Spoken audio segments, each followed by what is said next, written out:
this is Steve with fretboardforge.com, and you are here for our third lesson in our Open Chord series.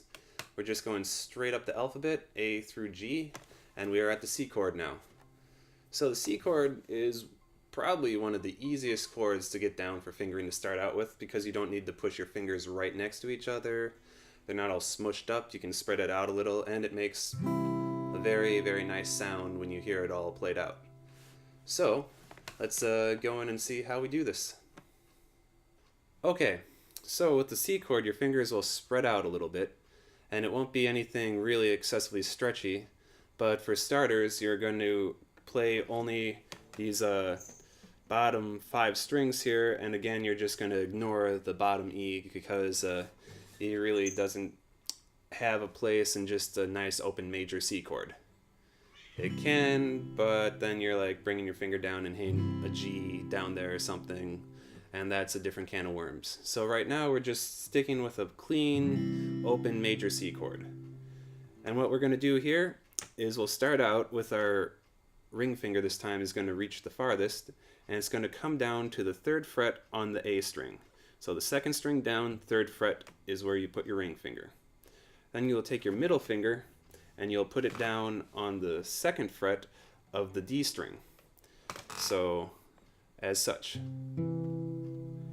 And then you just skip over the G string, leave that open, and you take your 1st finger and you put it down on the 1st fret of the B string, the 2nd from the top there.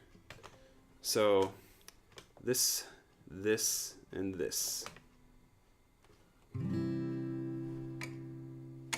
And as you play that, again, keep your fingers as close to the frets as you can, just to make a nice, clean, even note ring.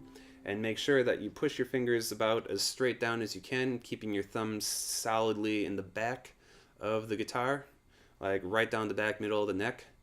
Later on, if you want to try some things where maybe you mute the bottom E chord or the E string with your thumb, yeah, go for that. But for starting out, just try to keep your thumb in the middle of the back. It'll make it easiest to put clean, even pressure down on the strings. And then just play each string individually, so you can hear a nice, clean ringing sound, making sure you're not flubbing any notes. And then just strum it all out. And like with everything else, just change some chords around in the open area and get used to moving in and out of that chord form. Alright, there's your C chord. So, for additional lessons and information, remember to visit www.fretboardforge.com, and hopefully these will help explain just the basic open chords to you. Thank you.